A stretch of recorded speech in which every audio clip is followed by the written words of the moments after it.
is up, everybody? Welcome to episode 2 of the Chat Sub. So happy to have y'all here today. And yeah, let's hop into it.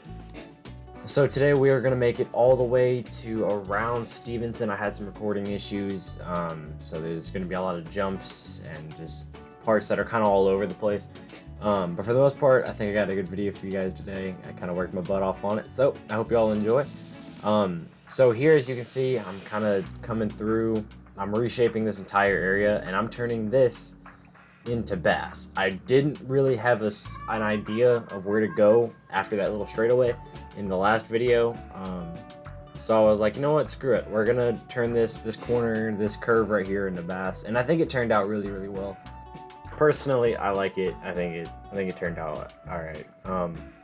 Yeah, bass is kind of just this corner, this like section of track that just comes out of the middle of the woods, rounds a corner, goes over a crossing, and I admit that in game it's a little more freelance than I would have wanted it to be, but either way it turned out all right, and the vibe and the feel of just this area is pretty much identical, so it kind of compensates for it a little bit. And yeah, here just putting down the TRC crossings, putting down the crossing plates or whatever you want to call them. I don't exactly know, that the concrete that makes it smooth over the roads. And then here I'm just kind of going through in my pick list, putting some foliage, some under tree foliage around on each side of the tracks, up on top of the cliff, making sure it's not on the actual cliff itself, because that does end up being like this big cut in the middle of the rocks.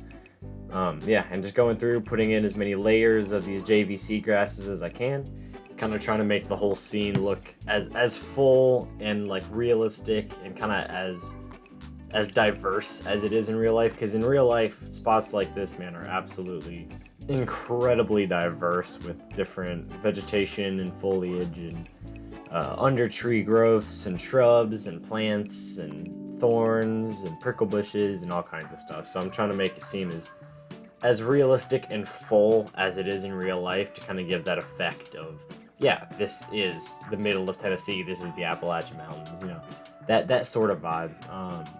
Now just coming through here, putting down the JVC grasses, I wanted to put a field here, so I was kind of like trying to line the outer perimeter as best as possible. As you can see, like right here by the cliff on the right side, there's, you know, I'm trying to line it with the JVC grasses so I can put the trees there, and kind of create, like I said, those scenic barriers back in episode 1.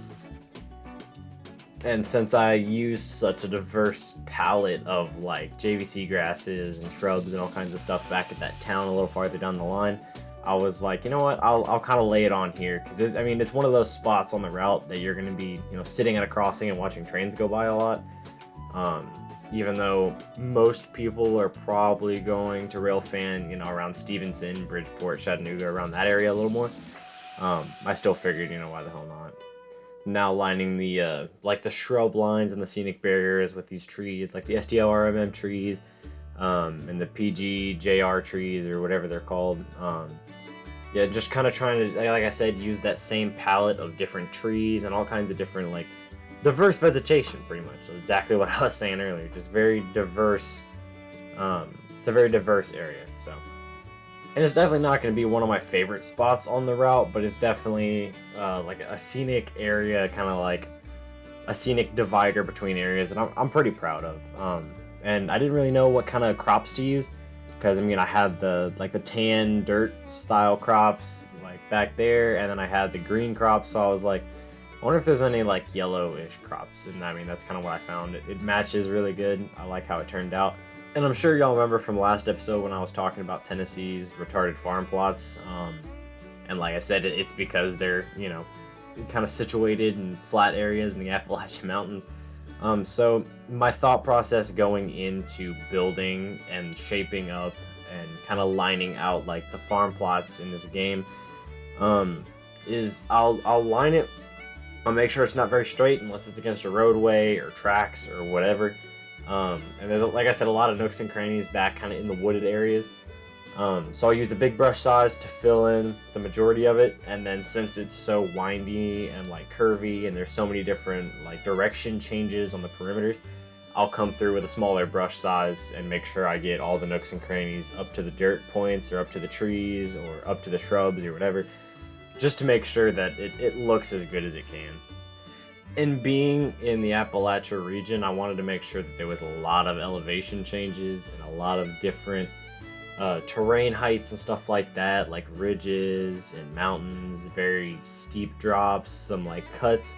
Because in Tennessee, there are so many scenarios and spots where a highway will make a cut through some rocks and stuff like that, and you'll be just driving down the highway and there's grass in between the highway and stuff.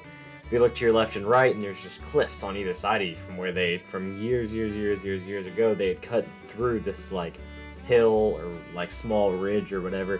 And there is a ton of that, especially on like I-24, and there's a ton of that on the Chat sub too. And like as you see now, I'm kind of trying to build up this ridge on the right side of the tracks, kind of making sure that it looks as Appalachia style as it can, you know, because I mean, Bass really is in the middle of nowhere. I mean, there's no straight roads to this grade crossing. There's no straight back roads, nothing like that. All the farm plots are all kinds of curvy and weird. And I mean, the only main road is just a 2-lane highway that's, you know, through the middle of the mountains and through the middle of just country farmland. Which, in case you were wondering, is, you know, a good 60-70% of Tennessee as a whole. But yeah, just kind of coming through, making sure that everything looks the way I want it to look, making sure the ridge looks good with all the trees on top of it. And then here, again, this is one of those spots where I have to put down a ton of shrubs and grasses and foliage to make sure it looks as full as it can. There's a lot of these country farm roads, and some of them don't even have the white lines on the left and right side just because of how long they've just been in the middle of nowhere. And I mean, the county mayors and stuff like that and like service departments kind of neglect roads like this, where I mean, it'll switch between smooth roads and bad roads, and then bad roads and even worse roads. My guess to why they would like neglect them like that is probably because of just how much space they cover and how much money that would cost to, like, you know, patch different roads and repave and stuff like that. So, but anyway, I digress. I get sidetracked very easily. And with Appalachia, like, railroading and just the region as a whole is by far my favorite, because I mean, I've been playing Trainz since Trainz 2006 came out. I was probably like 7 or 8, and I've always loved the route building. I've always loved being able to kind of have a little bit of creative freedom in this game, and just in a game in general, to where I can actually kind of just load into a game and from literally nothing build up an entire city. Like, I can literally go through and build up the entirety of Cowan, Tennessee, and just have it perfect. Or Sherwood, or Anderson, or just make maps that are freelance, or Stevenson and stuff like that. It's really cool to be able to do that, and that's one of the reasons I love this game. And I've loved this game since pretty much day one. I mean, this game is awesome. It's definitely my type of game, especially being able to go through and make farmland and make where I rail fan when I was younger and stuff like that. It's really cool to be able to go through and kind of have it in my own world, you know, at my own disposal whenever I want it. So it's really sick. And on that note, from just like talking about how much I love this game, I am loving this series, bro. I'm having so much fun just building up a world, building up places I rail fan, building up the areas I rail fan when I was a kid, and, you know, rail fanning with my grandfather and stuff like that. It's so cool to be able to go through and recreate all that. And I've never been as motivated as I am right now. So I hope you guys are loving it just as much as I am. And on that note, back to the time lapse. Kind of extending the ridges and stuff like that. And then here is a big jump cut. This is about a day jump cut. I had some recording issues. I had to switch monitors, so the resolution was 90 kinds of messed up. The recording messed up really bad, and it actually kind of screwed me over pretty hard. So this is kind of an overview of what I got done off camera. As you can see, now we're going through Stevenson, very barren. There's not a whole lot of detail stuff going on. It's not 1-to-1 scale, but the towns and most of the locations are. Here we are going through Widow's Creek. So hopefully you guys aren't too mad at me for that one, because I was pretty bummed out when I found out that, like, my resolution and that my recording size or resolution or whatever it was that was messed up, because I was pretty bummed. I lost a lot of footage. But in the next few episodes, kind of foreshadowing just to the next few episodes, I get a ton of work done. I have been super progressive with the route building and extending the line and stuff like that. And a little bit of a spoiler, we make it all the way to Nickajack Lake by episode 4. I am super hyped. So yeah, back to the time lapse for the second time because I'd go on rants. So yeah, the yard ladders in this yard are kind of weird. I mean, they're more realistic, but it's definitely not the yard ladders I'm used to doing. It's kind of where it'll have one track go into the actual bowl of the yard itself, and then it'll have like a siding style like turnout almost. And I'm not used to modeling that very much, but I did the best I could. I think Widow's Creek, the track plan and just the overall feel of it is going to be really good by the time I'm done. And with the next few episodes, I kind of skip a lot, and then I'll come back and do the detail work. I do a lot of like the bulk work, and then I'll come back through through Stevenson and Bridgeport and Widow's Creek and all that, and kind of fine detail the stuff and make it look a lot better. Just because when I first come through, I definitely do more brush stroke, like the blunt of all the work in one fell swoop, and a little bit more foreshadowing again.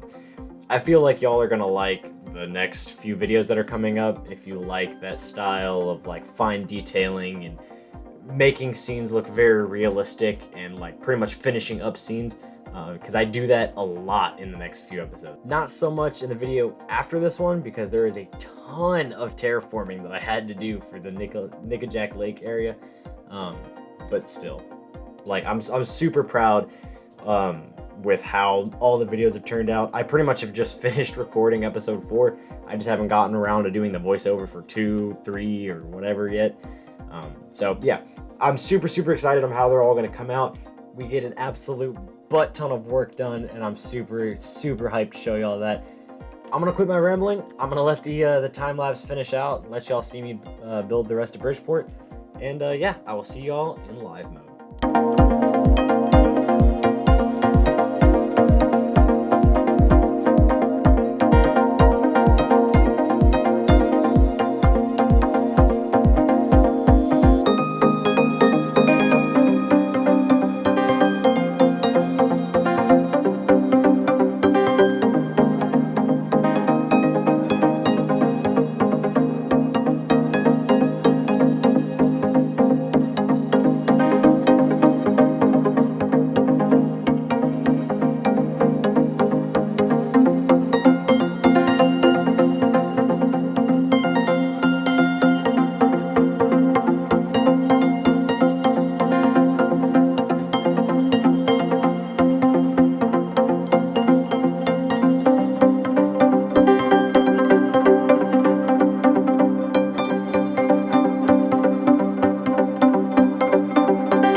Alright everybody, welcome to live mode. I can only show you guys Widow's Creek and Bridgeport. I cannot show you anything past or before that because Stevenson is pretty much done. A little bit of a spoiler, and y'all are going to get to see it in the next couple episodes.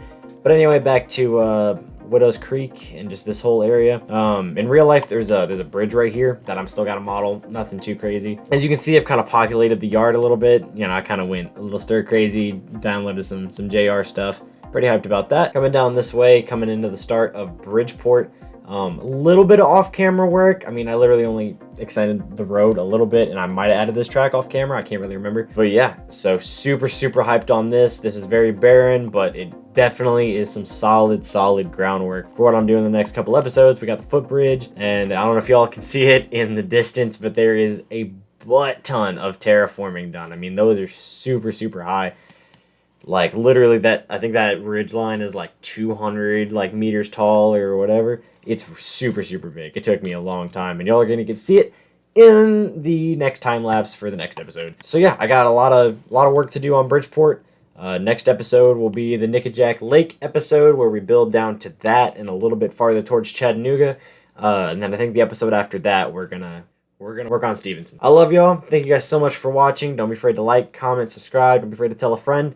I love y'all, and I'll see you in the next video. Peace.